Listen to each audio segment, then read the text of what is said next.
Define parameters of program. Olá, eu sou a Priscila Franco, voz da Michael Burnham, e você está ouvindo um podcast da rede Trek Brasilis.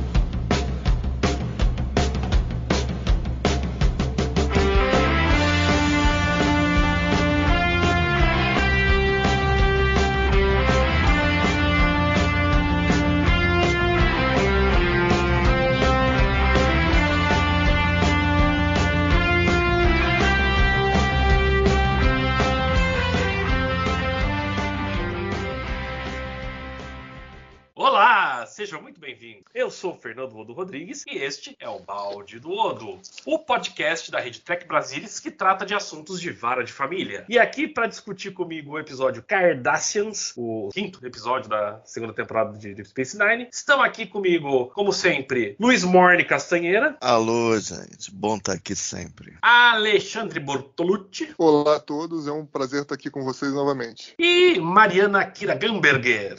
Olá, pessoal. Um prazer estar sempre aqui com vocês. Mas vamos lá, eu já quero começar com polêmica. E vou jogar essa pro Alê. Fala uma coisa, mordida de cardassiano é venenosa? Porque quando o Garrick é mordido, lá no início do episódio, o Bashir corre desesperadamente como se o Garak fosse morrer daquela mordida. Considera bajoriano, né? Ele e os pais adotivos. Mas enfim, eu acho que nenhuma das duas mordidas seria venenosa, não. Eu acho que ali foi realmente apenas um teaser, né? Uma forma de você trazer um pouco mais de drama e de interesse pro episódio. A gente estava vendo ali a introdução do episódio inicialmente. Então, acho que não. Acho que nenhuma das duas mordidas aí, nem de cardassiano, nem de bajoriano, seria venenosa, não. É que, assim, eu comecei com essa brincadeira porque eu achei, apesar desse ser um episódio que o Bashir melhora bastante, né, apesar ainda das suas furadinhas, a reação dele, do Garak ser mordido, assim, parecia que o Garak ia morrer a qualquer instante. É engraçado que horas depois ainda tá olhando a mão do Garak na enfermaria, né? A gente pode falar do caso de amor dos dois, né, Castanha? Sim, eu acho que isso ganhou foco nesse episódio. Eu acho que foi um episódio melhor pro Bashir. O humor dele entrou de outras maneiras, não tanto pela arrogância, mas talvez pela ingenuidade, não saber bem o que tá fazendo, mas tá querendo fazer algo. Foi importante. Eu senti ele diferente, né? Eu tinha mencionado no episódio passado que eu já assisti uma melhora do Bashir, e nesse, com certeza, uma melhora. E a relação dele com o Garak foi meio que desabrochou nesse, e só se expandiu ao longo do tempo. É muito interessante, né? Se você vai agora pro final, quando ele entra naquela audiência improvisada lá com o Sisko e os envolvidos, que inclui o chefe O'Brien e o Gul Dukat, inclusive, ele chega lá, começa, e você sempre tem o fundo da cena, o Garak reagindo, né? Ele trabalhando, quando ele começa a dar uma espetada no Dukat, quando ele começa a lembrar uma outra coisa, o Garak fecha o olhinho, tá um sorrisinho no canto de boca, e isso vai carregando. E no final, quando ele conclui aquela coisa de quem era o oficial comandante de Terok Nor, Garak tá olhando quase que orgulhoso pra ele no final. Então eu achei bem legal, que viria a ser um dos pares mais legais de toda a série. Meio que nesse daqui a gente viu desabrochar, sem dúvida. Esse foi um ponto positivo do episódio. E é legal porque eles estabelecem que na realidade eles já têm se encontrado há um bom tempo ali, porque o Garak, acho que o Garak comenta, mas a gente já vem sentando aqui conversando há muito tempo, tal. Então é legal que apesar do Garak ter aparecido pela primeira vez lá em Past Prologue e passou depois a primeira temporada inteira sem aparecer e veio aparecer agora nesse quinto episódio da segunda temporada, eles estabeleceram que eles já vêm tendo uma amizade maior que começou lá em Past Prologue. E é legal porque realmente, como Castanha falou, você vê a diferença dos dois. Lá no primeiro, o Bashir é totalmente assustado com o Garak e tal. Dessa vez, ele ainda cai numas que o Garak fala tal, mas ele já tá muito mais esperto e já fala meio que, não digo de igual para igual, mas não é mais assim totalmente ingênuo como da primeira vez. Então faz sentido eles já estarem conversando há um tempo. Achei isso interessante. Não precisou mostrar e fez sentido esse salto de relação deles. Você falou sobre Past Prologue, né? Ter sido a primeira e única aparição do Garak, e desde lá a gente acabou não vendo mais o personagem, e agora nesse episódio ele pra mim também voltou em grande estilo. Pra mim foi um show aí do ator, né, do Andrew Robinson. Ele, né, começou a mostrar de fato as facetas e a complexidade do personagem do Garak. Várias coisas aí apareceram. O Luiz já escreveu brevemente aí algumas cenas bacanas, né, que mostram a atuação dele, a complexidade e as facetas do personagem, a habilidade dele de, por exemplo, consertar computador, a astúcia de perceber que alguma coisa estranha estava acontecendo ali, de acordo com as atitudes do Gul Dukat. A gente ia ver esse dueto com o Bashir até o final da série. Como o Luiz bem colocou, é uma dupla aí que prosperou bastante. E ainda falando sobre Past Prologue, outro eco que teve, que a gente viu lá naquele episódio da primeira temporada, é um pouco do ressentimento do O'Brien contra os Cardassianos. E isso também traz ecos de The Wounded, né, da quarta temporada da Nova Geração. A gente já tinha comentado, inclusive, no podcast lá de Past Prologue, que o O'Brien participou da guerra entre a Federação e Cardassia, e talvez até a escalação do personagem em Deep Space Nine tenha algum tipo de correlação. Eles usaram esse background do O'Brien para poder usar algum grau de ressentimento em Deep Space Nine. E aqui a gente vê de novo, quando o menino, né, cardassiano, vai para casa dos O'Brien, o O'Brien visivelmente fica incomodado inicialmente e faz alguns comentários, vamos dizer assim, politicamente incorretos ali para Keiko, que dá uma cortada nele, dá uma censurada nele. Ele fala, olha, você tá fazendo comentários aí inadequados, eu não quero nem ouvir mais. Good idea. What? Well, 3 settings. I assume you sent Molly over to stay with the Fredericks. She's asleep. She and Rugal played all afternoon. He wore her out. You let them play together? Why not? The boy almost bit somebody's hand off. I was with them all afternoon. He's not like that. He's really very gentle. Gentle was bred out of these Cardassians a long time ago. You know, that was a very ugly thing you just said. I only said... I don't need to hear it twice. Então, a gente tem ecos aí, não só do Past Prologue, como também de The Wounded. Só tomando esse ponto aí, quando a Keiko fala, eu pensei em outra coisa. Eu pensei também que ela está representando, de alguma maneira, uma herança étnica japonesa de um grupo que foi, tanto na América quanto na Europa, também foi marginalizado devido a ser parte aí da fascistada da Segunda Guerra, do bloco da fascistada. Então eu achei interessante justo a Keiko, sendo da etnia que é, falar pro O'Brien, talvez o mais branco do elenco, sobre isso. Eu achei interessante isso aí. A cena da carne é meio aquela coisa, meio sem jeito, querendo ajudar. Não, vamos botar aqui um prato típico, o comandante me falou que tem que tomar um gostinho de cardápio, eu vou fazer um prato típico. Aí, moral da história. O O'Brien comeu, talvez lembrando de alguma coisa, talvez ele fica na nossa imaginação, e o garoto nem tentou, que pra ela é uma coisa exótica.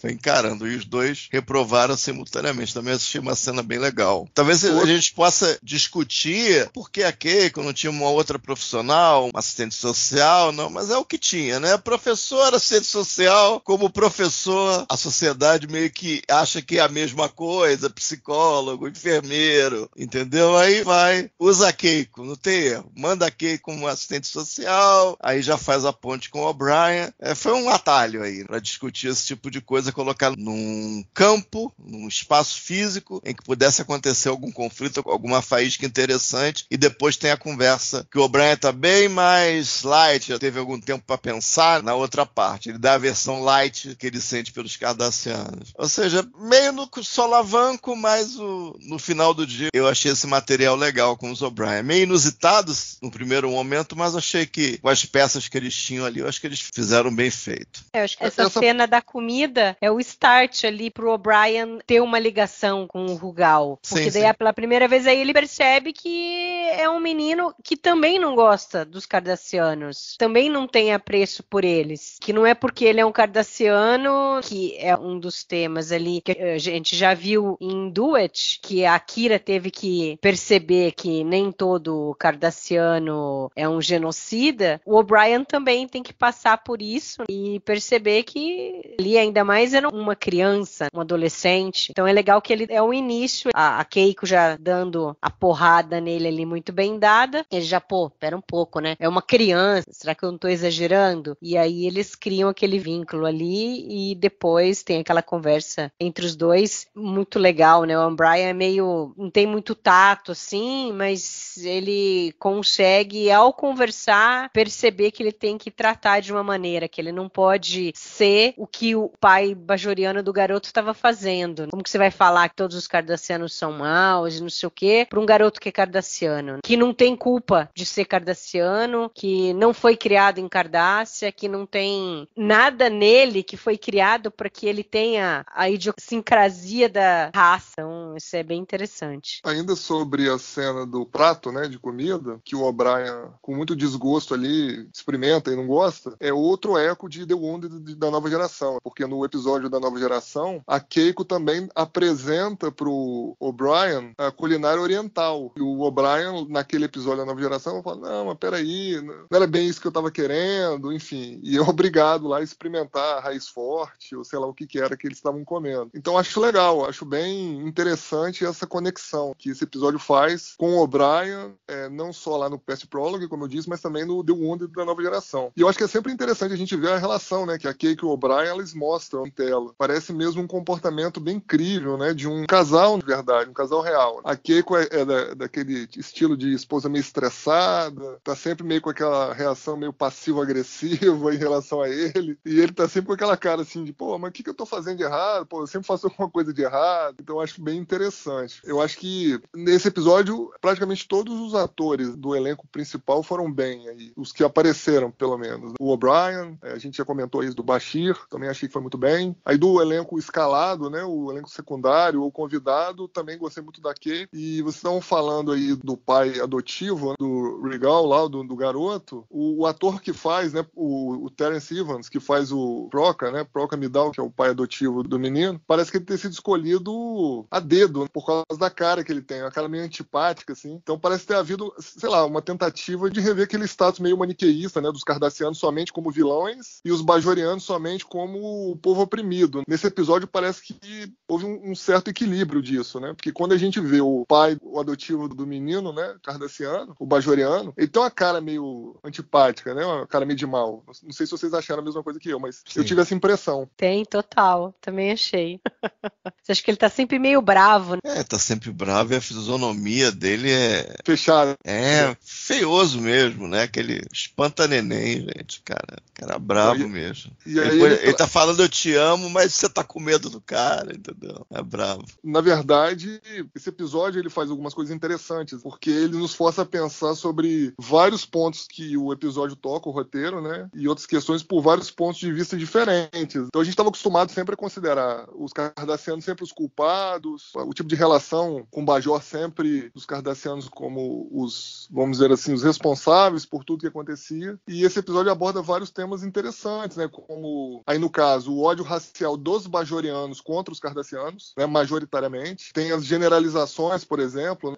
Então o O'Brien estava ali fazendo uma generalização em relação ao menino também. Não era um cardassiano fazendo sobre um bajoriano, era um humano fazendo sobre um cardassiano. O outro tema interessante que eu achei do episódio é o, entre aspas, preconceito justificado / injustificado dos bajorianos numa sociedade que foi devastada anteriormente pelos cardassianos. Então, acho interessante, a gente teve que pensar, né? O episódio faz a gente pensar nesses temas em termos diferentes do que a gente estava acostumado, né? Durante a série. A gente estava acostumado só uma visão meio que paralela ao que aconteceu na Segunda Guerra, né? E a gente estava acostumado a pensar só daquele jeito. E esse episódio trouxe uma forma da gente pensar um pouco diferente, né? Um ponto de vista diferente sobre esses temas. Se você... Obviamente houve a ocupação, os crimes devido a essa ocupação cometidos pelos cardassianos. Aí você teve o ataque terrorista, que levou à morte ali pelo menos da esposa do cardassiano, que agora me foge o nome, e em princípio o desaparecimento do filho, esse golpe devastador nele. E você vê um outro cardassiano ultra individualista pensou numa oportunidade de ter uma carta na manga eventual. Então você tem vários vários tons de cinza. Aí você vê os pais bajorianos. Aí você tem esse cara com a cara feiosa. Ao mesmo tempo, você vê que a criação deles, eles podem até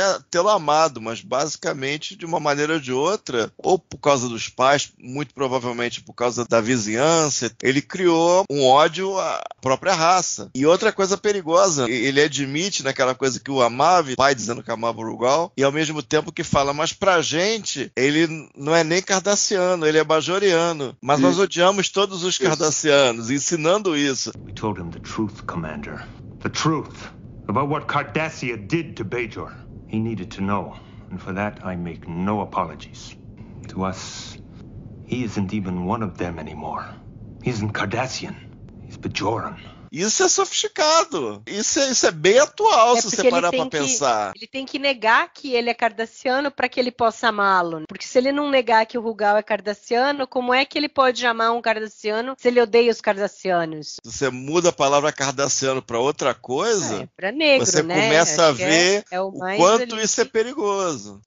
E quanto fica atual esse negócio. E como as crianças sofrem, não é de hoje, né? Mas eles fizeram experimentos e mostram para crianças e tal, e assim, a criança negra não quer ter uma boneca negra, ela diz, ela é feia, a boneca negra é feia, porque ela tá se negando, porque ela não consegue achar o lugar na sociedade dela, ela tem esse medo, ela gostaria de ser branca, porque ela não gostaria de ter o preconceito, de ter os problemas que ela tem por ser negra, e aí é isso daí, o Rugal, ele não quer ser cardassiano, ele gostaria de ser bajoriano. Ele não queria ser da mesma raça que devastou Bajor, né? Ele não queria que todo mundo olhasse para ele e visse um genocida. E aí pesa ainda mais a maneira como os pais bajorianos estavam criando ele. Assim, a gente não duvida que eles amavam, mas era um amor complicado. Era toda uma situação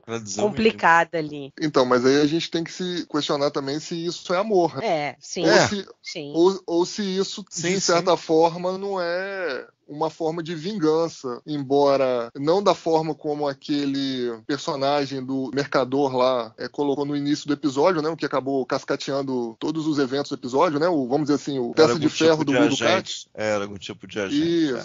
Isso, então. O nome dele é Zolan, e ele fala, né, olha, o que está acontecendo com aquele garoto é muito triste, porque eles estão fazendo a vingança em cima do menino, na verdade. Então, assim, não foi literalmente do jeito que ele descreveu, mas você para pra pensar se veladamente não estava acontecendo. Texto danadinho. Pois é. É uma mentira, no fundo, no certo sentido, que no certo sentido é uma verdade. É danadinho, legal. Outro eco que tem, né, o Luiz passou rapidamente aí, falando, né, sobre a história do menino ter sido raptado ali para servir de um futuro ardil contra o pai, né, o pai biológico, né, o Khotan Papadar, né, que é o nome do personagem. A gente viu lá em The Homecoming que os cardassianos, eles são ardilosos e pensam a longo prazo. Né? Em Homecoming, eles guardaram o Linalas como algum tipo de ativo lá naquele campo de concentração lá por anos, né? Para eventualmente poder ser usado. Aí o Linalas escapou, com a ajuda da Kira lá e do O'Brien. Nesse foi o menino, né, de 4 anos, o Rugal lá, que foi usado como instrumento para uso político do Gul Dukat contra o pai dele. Então a gente vê que, né, essa faceta da sociedade... Mesma frequência. E eu achei isso interessante, né, porque nesse episódio a gente tem várias facetas diferentes, né, da sociedade cardassiana. A gente descobre várias coisas sobre a sociedade cardassiana. Algumas coisas interessantes, por exemplo, que a família é o centro da sociedade, que alguma coisa que você fizesse que não protegesse a sua família, isso poderia ser considerado um erro grave, que acabava com a reputação da pessoa. A gente acaba descobrindo que os órfãos, né, as crianças que não têm pai, não têm lugar, né, na família e nem na sociedade cardassiana. Então, por isso que os outros órfãos, né, ficaram abandonados em Bajor, porque eles não iam ter lugar na sociedade cardassiana. Enfim, eu acho que esse episódio também foi muito rico, né, nesse sentido, de apresentar pra gente várias facetas aí, várias características da sociedade cardassiana. A título de provocação, quando eles, o Bashir e o Garak, saindo daquele centro ali de relocação, seja lá o nome mais correto, que aquelas crianças se apresentam, quando a menina com as falas fala assim, senhor, vocês vieram nos resgatar? Aí o Garak, não, nós não viemos não. Aí volta pro rosto do Garak por um beat. Vocês acham que ele estava pensando nele mesmo? O que vocês acham? É que no Então- momento a gente não sabia da história dele, mas tem o eco depois, porque ele também foi criado pela empregada do Enabranten, né? Mas a empregada do Enabranten era a mãe dele, né? É, que a gente não sabe se ele era filho do Enabranten de verdade. Né? Ah, ele era. Fica aquela coisa, mas né, ele estava numa situação em que ele não poderia ser de nenhuma família, e o Enabranten não poderia assumi-lo. Né? Sim, sim. Eu acho essa cena interessante. Então né? ele é meio que um órfão. É um filho ilegítimo, nunca assumido. Né? Ele, de certa maneira, é um órfão, talvez órfão da própria sociedade cardassiana, e ele também, ele tá ali, até o dia que ele vai voltar pra casa. Eu achei legal pra caramba pensando assim, achei super legal. E o Andrew Robinson é danadinho. Ele, tipo assim, não, eu vou botar um subtexto aqui, que talvez um dia seja útil. Aí ele joga aquele subtexto, aquele olhar e tal, tu pensa nos 7 anos da série e casa perfeitamente. É fera, né? Mas danadinho mesmo o negócio. Não à toa, quando eles fizeram esse episódio, uma escrita pra ele, quando ele voltou pro estúdio pra gravar, o Ari Stevenberg pediu desculpas a ele, dizendo, olha, você me desculpa, a gente só ter conseguido trazer você de volta pra série agora, a gente queria ter feito isso antes, mas infelizmente não conseguimos. Então, fica óbvio, né, que ele poderia ter sido posto a uso melhor na primeira temporada também, né? Aquele monte de episódios lá modorrentos, ruins da primeira temporada, tivessem encaixado algum episódio com material pro Andrew Robinson aqui, pro Garak, com certeza teria sido muito melhor. Né? Teria ajudado a série, teria ajudado o Bashir, provavelmente. Com certeza. Né? Talvez não gastando tanto dinheiro, além do cachê do Andrew Robinson. E outra coisa, Alex, estava falando do que trouxe sobre os cardassianos, é legal a gente ver esse embate do governo civil com o militar, que aí a gente fica bem claro que eles não se bicam, o Ducati nunca foi feliz do lado militar por terem deixado Bajor, e aí isso explica todo esse ardil deles tentarem querer voltar e reconquistar Bajor, que a gente viu com eles fornecendo armas pro círculo, tudo. Né? Que os militares nunca engoliram, né? Nunca engoliram, Não explica tudo, mas explica alguma coisa, é verdade. Sim, e explica depois eles terem dado basta e feito besteira, se aliando ao Dominion. Então isso é interessante. O Garak, né, ele tem umas sutilezas assim, e você vê o quanto ele é perigoso, né, e quanto ele é ambíguo, é tudo uma mistura de um monte de coisa. Naquela cena inicial, quando ele vai ali, bota a mão no ombro do Rugal e fala, nossa, que jovenzinho bonito, é muito assim, você fala, nossa, né, é meio perigoso, o cara não é mole não, né, e aí tem uma coisa de humor também, assim, a hora que eles estão lá no orfanato e a moça fala assim, não, eu não tava aqui há 8 anos atrás, eu tava lutando na resistência. Aí ele solta uma, talvez a gente tenha se conhecido então.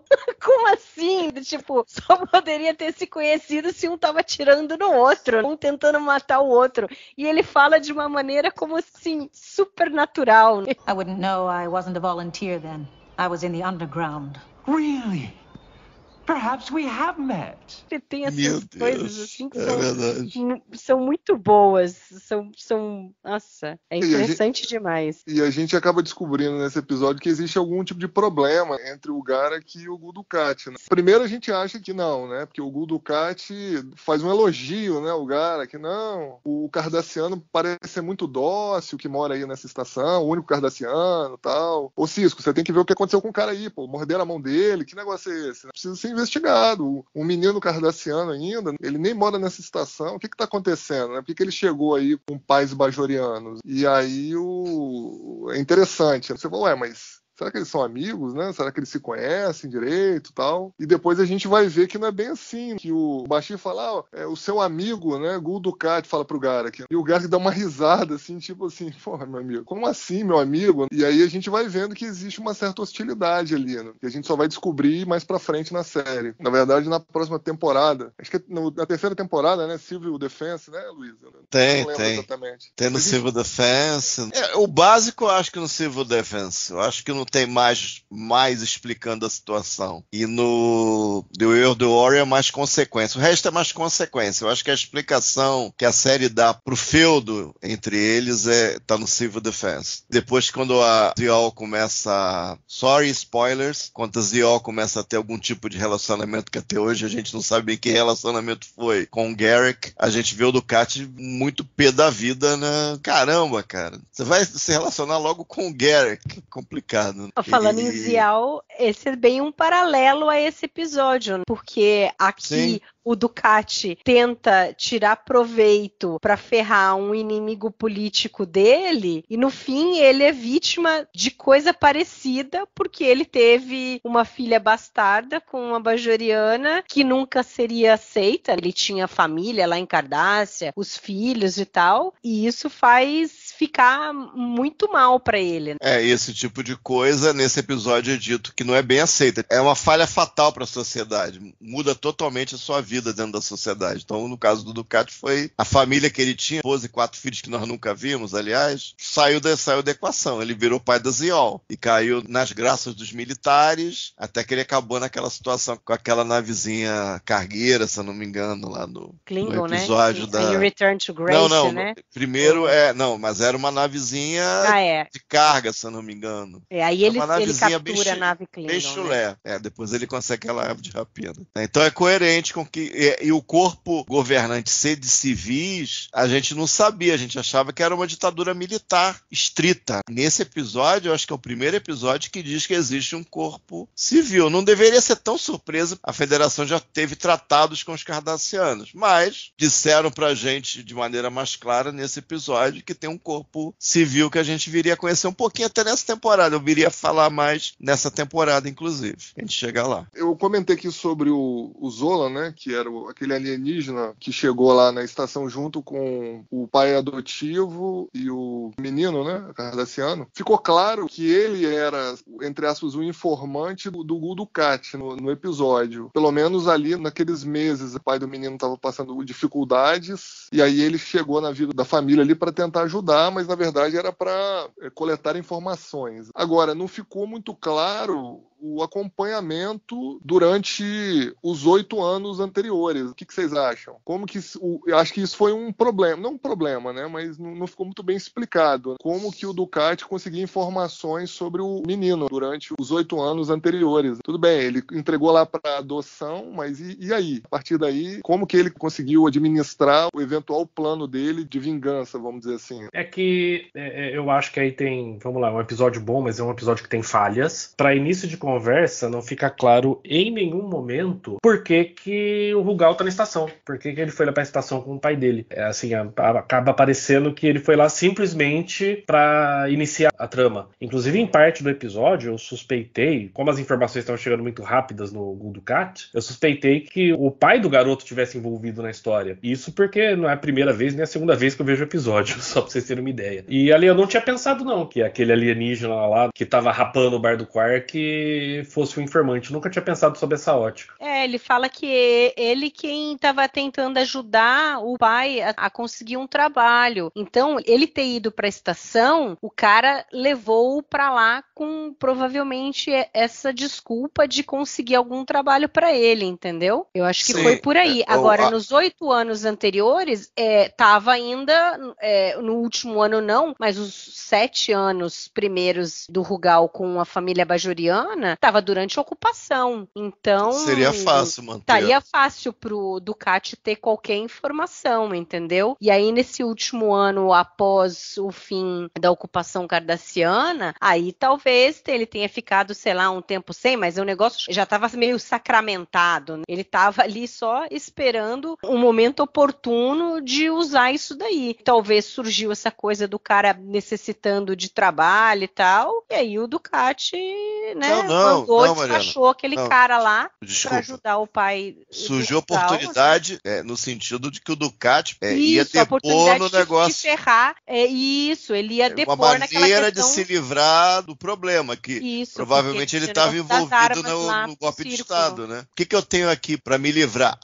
Eu tenho aquele guri que tá lá, então. Aí ele mandou esse comerciante, malfeitor, sei lá, vai lá, faz amizade com ele, vê como é que eles estão, oferece alguma coisa, ele leva na estação. O que foi surpreendente foi a mordida, entendeu? Mas mesmo sem mordida, ele colocando o menino ali, um pai bajoriano de um menino cardassiano, já ia levantar suspeitas. Aí ele ia cozinhar aquilo ali até que a coisa entrasse em ebulição. O Ducati desse uma espetada lá, a investigação do próprio Sisk, a coisa ia tomar a forma mais ou menos que tomou ali, entendeu? O que foi totalmente inusitado foi a mordida, que digamos acelerou, né? Mas ele tinha a tarefa de ficar ali rondando, cozinhando, tanto que ele, quando ele viu que o negócio andou, ele sumiu. Ele deu um chimulero no ouvido do Bashir e sumiu, se mandou. Sim. Entendeu? Então, eu acho que, não sei se é perfeito, mas os pontos estão ali, foram levados em consideração, pelo menos, uma justificativa. Não é totalmente ao acaso que aquilo tudo aconteceu, eles tiveram esse cuidado, pelo menos. Eu entendi assim, pelo menos. Eu já não concordo. Eu acho que tem muita coisa aí que a gente está deduzindo, achamos que eu pensei em tal coisa. Tá no episódio. Não é algo que tá o trabalho não tá no episódio. O trabalho tá no episódio. Com certeza. Todo esse trabalho. Não, pera. Todo esse trabalho prévio de que foi o Ducati que fez o menino chegar lá, a gente está deduzindo. Ele não mas o cara falou, o cara falou que era comerciante, ele falou assim, não, ele falou pro Bashir, embora ele tenha mentido pro Bashir, dizendo que a família batia nele e tal, não tratava ele bem, ele falou pro Bashir, eu fui várias vezes lá pra ajudar o pai com relação a emprego, porque ele tava precisando de ajuda. E ele chega com os dois e senta os dois ali na mesa. E ele fala, você quer alguma coisa, tal, não sei o quê. No início eu achei que ele fosse, a primeira vez que eu assisti, eu achei que ele fosse o garçom. Mas aí não é. Depois que eu me liguei que não era. Então, quer dizer, ele chegou junto com o pai. O Rugal e o pai não chegaram sozinhos, eles chegaram com esse cara já. Esse cara trouxe eles pra estação. Isso. Tá tudo aí, a gente não tá imaginando coisa, tá elucubrando que poderia ter sido, entendeu? Não, e esse setup é completado depois com uma frase do Sisko, né? O Sisko fala, olha, eu gostaria de achar a pessoa que fez essas acusações contra o pai do menino lá, o Proca, né, que é o pai adotivo do menino cardassiano. Ele fala, eu gostaria de achar quem fez essas acusações, mas eu não tô conseguindo achar mais o cara sumiu. Sim. Então, realmente, ele foi colocado ali como um impulsionador ali, né, dessa parte. Mas aí eu não tinha pensado nessa questão da ocupação, realmente, dos 7 anos anteriores, vamos dizer assim. Realmente teria ficado mais fácil pro Ducati acompanhar a vida do menino, porque com Bajor ocupada, poderia ter vários oficiais ali que pudessem estar passando informações para ele. Faz sentido. E o único receio, a única coisa que ele precisava era assegurar que o Kotan Padar não iria achar o filho. Ele tinha que ter certeza que o filho tinha morrido mesmo. E acho que até depois ele fala, ele deixou Bajor logo depois disso. Isso. Ele foi embora, tal. Então o menino ficou ali sem que ninguém soubesse. Era um órfão que foi largado, tal, e não sei o quê. Falando um pouco mais do Sisko aí no caso, do ator, do Avery Brooks, eu gostei da atuação do Brooks nesse episódio e eu achei bem coerente o comportamento dele em relação a comportamentos anteriores. Começando ali com aquela parte que o Bashir interrompe, ele tá numa videoconferência ali com o Gul Dukat e o Bashir já entra interrompendo, fazendo pergunta, questionando, e depois o Bashir, desculpa aí, chefe, eu entrei aí e tal, meio abruptamente, atrapalhei tua reunião e tal. Ele falou, não, beleza, cara, foi a melhor parte do meu dia, mas não faça isso novamente, né? Tipo assim, deu aquela comida de rabo nele. He's lying. Is that an opinion? Or do you have evidence to support it? I have Garak. Garak? He seems to think there's more going on here than we realize. What exactly does he think is going on? I'm not sure. He doesn't actually tell me what he really thinks. I sort of have to deduce it. So, you deduced that Garak thinks Dukat is lying about something you're not sure of, and you proceeded to interrupt my conversation to confront him about whatever that might be. I'm sorry, Commander. It just seemed an opportune... Don't apologize. It's been the high point of my day. Don't do it again. Mas depois deu moral, falou, pô, traz o Garak aí pra gente ver o que tá acontecendo, de fato. Mas não teve antes a cena que ele acorda o Cisco? Foi antes, não foi? Não, a cena de ele acorda o Cisco é depois. Depois? É depois.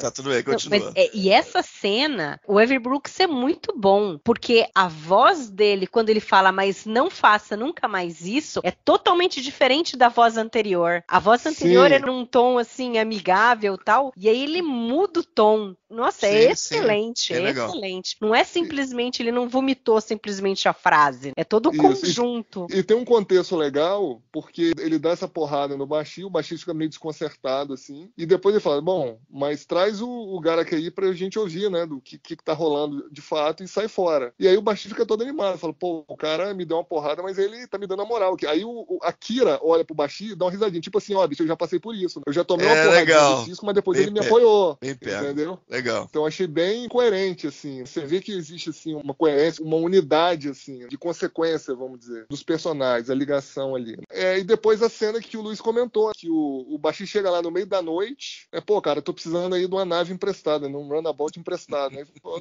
beleza. Só um? Você não quer dois, não, cara? Mas você pode pelo menos me explicar pra que você tá querendo? Eu achei também bem interessante, bem coerente com o comportamento geral do Cisco, assim. Outro furinho pra mim, que deveria ter tido alguma repercussão no episódio, a gente acaba aceitando porque o Garak é o Garak, mas deveria ter tido alguma repercussão. No meio da noite, o Garak entra no quarto de um senior officer pra acordar o cara. Isso não deveria ter tido alguma repercussão depois, né? Ele não tocou a campainha, o Bashir acorda, o Garak tá lá. Então isso pra mim é meio problemático. Eu concordaria com você, Fernando, se fosse qualquer outro personagem que não o Bashir, né? Exato. Mas o Bashir é meio, pô, tá valendo, o cara é espião, eu tô participando aqui junto com o cara de um processo todo aqui que envolve espionagem, envolve coisas secretas, histórias mal contadas, então acho que meio que saiu na urina, porque é o Bashir. Agora, se fosse realmente com outro personagem, acho que realmente alguma coisa deveria ter sido feita. No mínimo levar pro Odo fazer algo a respeito, pra averiguar que diabo, como é que ele entrou, sei lá, mas é o casamento, é o Garak e é o Bashir, por isso que a gente não discute muito, pelo menos eu não discuto muito, porque é o Garak, ele tem os jeitinhos dele, e é o Bashir, porque ele tá acordando no meio da noite, ele tá achando estranho, mas ele tira excitação disso, porque ele queria aventura, o Garak de alguma maneira, em um certo sentido, dá a aventura que ele queria, então acaba fluindo. Isso aí. Bom, vai pra reta final, gente, considerações finais aí do episódio. Manda lá, Castanho. Eu achei um episódio muito bacana, com muitos tons de cinza. Eu acho que tem algumas falas maravilhosas do Garak. Tem aquela coisa do orfanato que remete para coisas futuras que eu também acho muito legal. Eu acho que torna um Bashir mais funcional, menos aquela piada monocórdica da arrogância sem fim ou dos ataques sem fim a personagem da Jadzia Dax. Então isso eu acho que é uma melhora muito positiva e o emparelhamento dele com o Garak é vitorioso até o final da série. Eu acho que é um episódio bom pro Dukat, que demonstra de novo o modus operandi dele, tá em frequência com a gente viu na trilogia do Círculo, pelo menos para a parte militar cardassiana, traz novas informações sobre esse governo. De modo geral, eu acho que é um episódio largamente vitorioso. Só antes de terminar, eu gostaria de mencionar que esse personagem, o Rugal, ele acabou fazendo parte da coleção de livros de Star Trek. Existe no episódio posterior nessa temporada é mencionado um romance que existe dentro da literatura cardassiana, Never Ending Sacrifice, né? O sacrifício sem fim. Aí pegaram com o editor, acho, Marco Palmieri, algo assim, mandou um escritor fazer um livro com esse título, O Sacrifício Sem Fim, mas com o personagem principal, o Rugal, com os olhos dele, ver o que acontece com a sociedade cardassiana nos 8 anos seguintes a esse episódio. Eu nunca li esse livro, mas eu dei vontade até de ler, porque eu achei uma ideia genial, né? Porque a gente imagina o que vai acontecer com esse menino dentro da sociedade cardassiana, acontecendo o que a gente sabe que vai acontecer dentro da sociedade cardassiana, vai ser um sacrifício sem fim, a gente imagina, que vai ser para ele. Então deu até vontade de ler esse personagem incrivelmente trágico que nós vimos nesse episódio. Um episódio bem vitorioso, sim. Interessante esse livro aí. O pior que eu tenho e nunca li. Tem algumas coisinhas que eu queria colocar. Primeiro são duas curiosidades. A primeira menção ao nome da estação Terok Nor, que era o nome da estação Deep Space Nine lá, na época da ocupação. Foi a primeira vez que a gente ouve o nome na série, então acho que é importante. Outra coisa que eu não me lembro de ter visto antes na série, mas eu posso estar enganado, eles dizerem que houve mais de 10 milhões de bajorianos mortos durante a ocupação, e 10 milhões é um número considerável, né?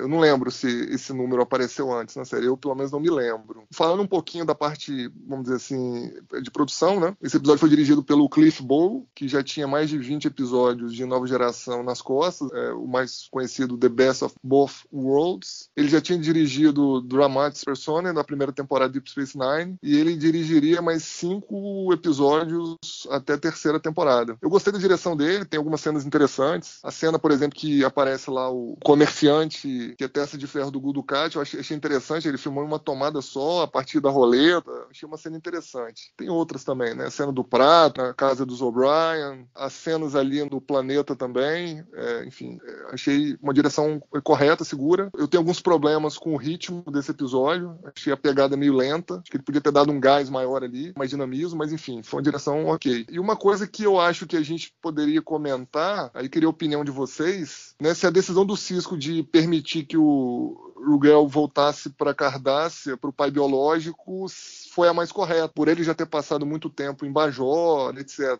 Na minha opinião foi, até pelo contexto, né, dele ter sido, entre aspas, raptado, e ele ainda ser uma criança relativamente jovem, vamos dizer assim, mas queria também ouvir a opinião de vocês, o que vocês acharam aí da decisão final dele voltar para Cardassia. Esse é um dos meus poréns, assim, pequenos com esse episódio, que o Sisko fala, né, depois de deliberar por um bom tempo, com certa dificuldade e tal, mas assim, faltou um pouco, talvez. Não era o foco do episódio, mas eles deram importância para isso. Então eu acho que faltou, talvez, a gente ver mais sobre isso, para o Sisko poder chegar na decisão dele. Mas eu acho que não tinha muito como fugir, porque, na realidade, a partir do momento que se viu que tinha sido feito todo um plot ali para tirar o menino do pai da família biológica, não tinha por que não devolver o menino para Cardassia. E aí, aliado a isso, toda a situação complicada que a gente tinha da família amar o menino, mas odiar os cardassianos e fazê-lo crescer nessa situação super constrangedora em que ele odeia a si mesma, o que ele é e tal, é super complicado. E ali em Bajor, isso não iria mudar. Você não via a perspectiva daquela família mudar de posição, poder fazer com que ele tivesse uma educação diferente, aprendesse que ser cardassiano não é ruim, que nem todo cardassiano é ruim e tal. Então eu acho que o Sisko não tinha muito ali como fugir da decisão que foi dada. Agora, talvez o que tenha faltado ali era o menino talvez ter tido algo a respeito para dizer, porque a gente só ouviu ele dizendo que queria ir para casa, que ele fala isso pro O'Brien, naquela primeira conversa entre os dois, que ele quer ir para casa, e o para casa dele significa voltar para Bajor, foi antes dele saber que ele tinha sido raptado, antes dele ter uma outra visão do que as pessoas pensam dos cardassianos. Então eu acho que faltou um pouquinho isso daí. E o que faz o que o Castanha falou ser muito interessante. Deu vontade realmente de ler esse livro para ver como que ele reagiu ao longo do tempo a essa ida para Cardassia, como ele se encaixou, porque ele não tinha um problema de ser um filho bastardo, nem nada, né? Ele era filho legítimo do cara que nunca quis abandoná-lo. Então não era para ele ter um problema do espaço dele na sociedade, mas ele é um cara diferente. Em 12 anos, ele odiando os cardassianos, como é que ele se encaixa na sociedade daquele jeito, né? Eu acho que,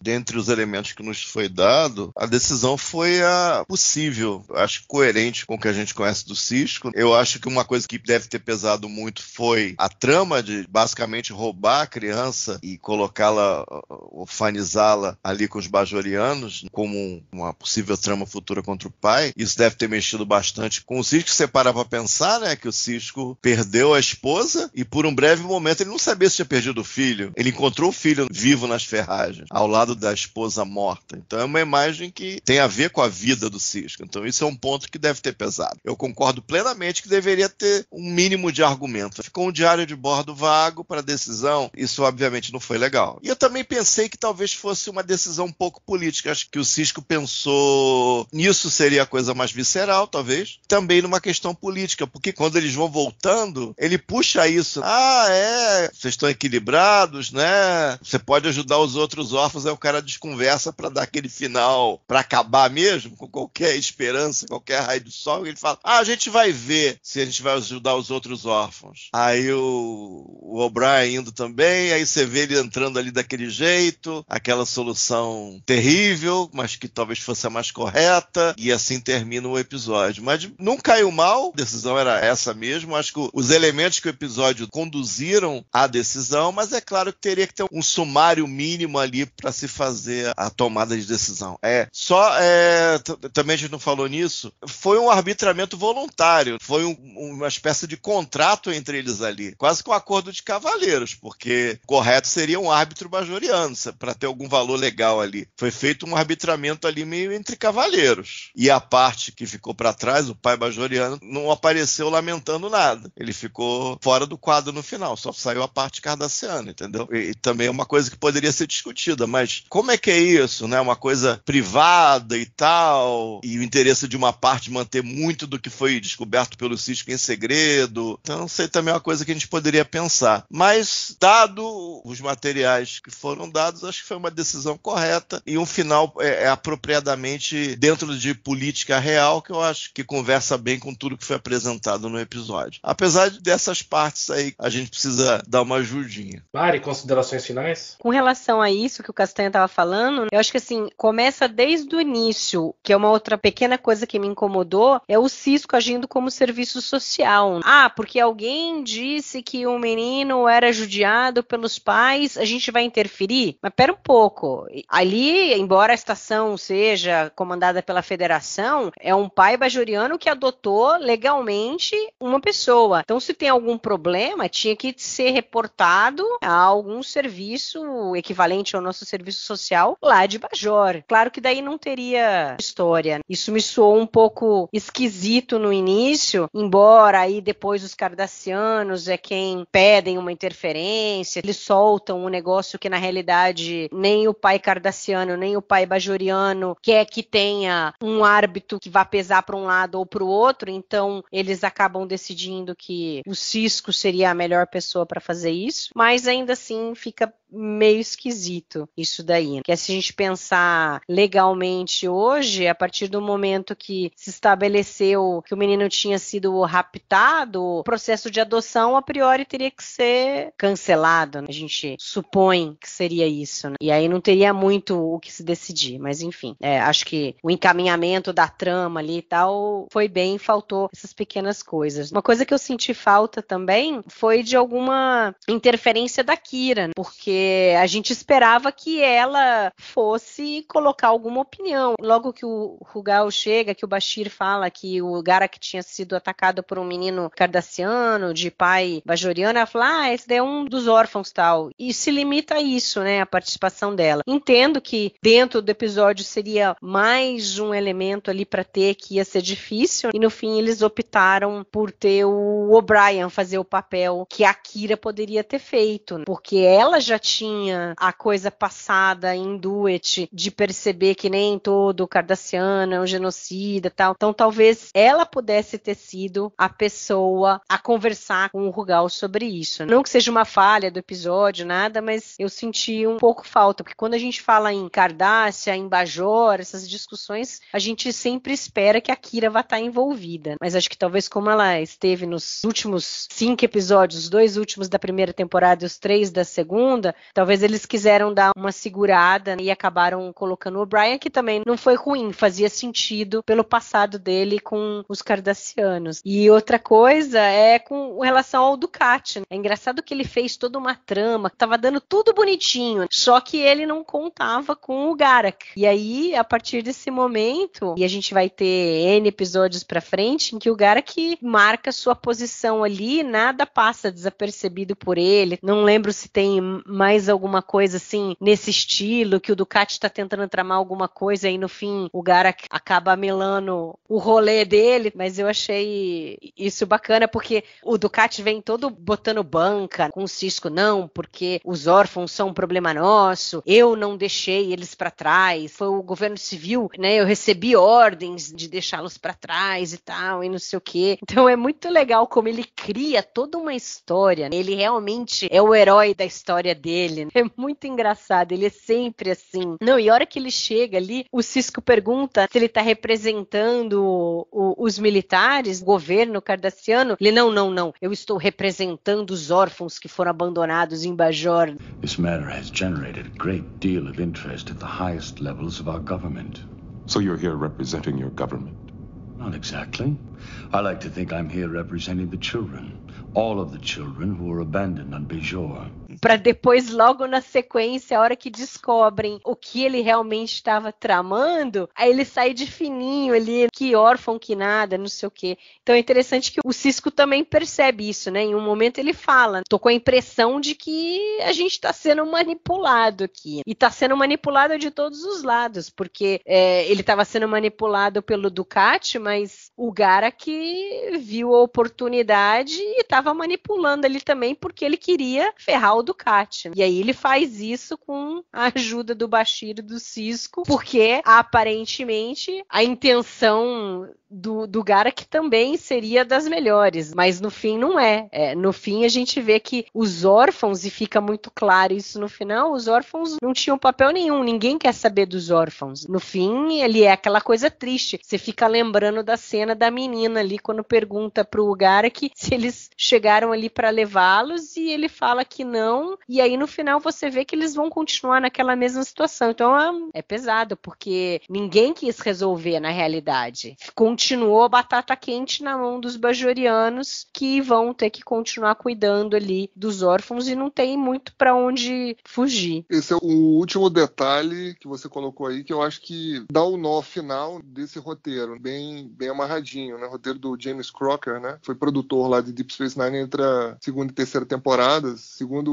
o Ira Behr, foi ele que foi responsável pelo conceito do Dominion. Ele acabou não durando muito na série, mas enfim, esse roteiro que ele escreveu foi bem amarradinho. Eu acho que essa situação que você colocou, Mari, dos órfãos, durante o episódio inteiro a gente fica ouvindo falar dos órfãos e a gente fica vendo eles serem jogados de um lado para o outro. Então, eu achei pesado também, porque tanto o Garak quanto o político lá, pai do menino que foi raptado, poderiam ter feito alguma coisa, ou tentado alguma coisa, mas não. E o Garak, inclusive, admite que isso na sociedade cardassiana é normal, né? Ele falou, olha, é assim, infelizmente é assim, não sei eu que faço as regras, mas eu jogo o jogo. E assim, quando a gente para pensar depois do fim do episódio, realmente meio brutal isso, porque não dá para pensar que uma sociedade pode ser construída dessa forma, esquecendo as suas crianças. Mas se a gente para pensar, nossa, não é muito diferente. Existe uma preocupação superficial, né, com órfãos, mas será que existe mesmo na nossa sociedade? Então é meio cru, né, meio bruto, assim, esse conceito que o episódio coloca. Então, eu achei muito forte essa faceta do episódio. E isso daí é interessante que o Garak fala pro Bashir, mas Bashir, eu deixei pedacinhos em todo lugar falando sobre as minhas coisas, é só você saber procurar. E tem uma das falas do Garak pro Bashir que ele fala assim, você sabe que uma característica dos cardassianos é que a gente tem uma atenção aos detalhes muito grandes. Aí ele pergunta pro Bashir, você acha que a gente esqueceu os órfãos lá? Tell me, Doctor. Is there a single trait you would ascribe to me and my fellow Cardassians? Would it not be our attention to detail? Do you think we simply forgot about those poor little orphans when we left Bajor? Do you think they simply slipped from our minds? And who, would you guess, was in charge of the Cardassian withdrawal from Bajor? Ou seja, ali ele já tinha dado o tom. Os órfãos não eram um problema, nunca foram. Nunca foi o interesse de ninguém os órfãos, era outra coisa. Então não é de se surpreender, porque estava dito lá atrás. E aí, para terminar, eu queria falar que a gente tem, cada vez que o Garak participa de um episódio, a gente tem um monte de frases dele que são assim icônicas. Aí nesse tem duas, uma que eu adoro, que ele fala assim: eu acredito em coincidências. Coincidências acontecem todos os dias, mas eu não confio em coincidências. I believe in coincidences. Coincidences happen every day. But I don't trust coincidences. É muito fenomenal isso daí. E a última... eu uso direto. A última que ele fala, que é no final do episódio, é que ele fala, né, que a verdade está nos olhos de quem está vendo. E ele fala que ele diz, né, eu nunca digo a verdade, porque eu não acredito que existe algo desse tipo. Então, é muito bom. O Garak é excelente. É interessante como conseguem criar roteiro pro cara que é muito bom. O que, para outros personagens que a gente imaginaria que deveria ter, né? Por que eles criam um roteiro, falas tão boas pro Garak e não conseguem, às vezes, criar para os personagens fixos, como o Bashir, a Dax, por exemplo, que até então são os personagens mais fracos. Então é interessante isso daí. Notas, Castanha. 3,5. Ale. Eu vou de 3. Como eu disse, eu tenho problemas com o ritmo desse episódio, embora eu goste bastante da história. Mari. Eu também dou 3 estrelas. Eu gosto bastante do episódio, mas tem uma outra coisinha assim que eu acho que ficou faltando para ele ser um episódio perfeito. Vou aqui dar 2,5 estrelas, porque toda a história do órfão é só um artifício de roteiro do começo ao fim. Ficamos por aqui nesse episódio do Balde do Odo. Nos vemos na próxima semana com o episódio... Não, daqui a 15 dias, caramba. Com o episódio favorito do Castanha, Melora. Deus do céu. Nos vemos lá. Fui!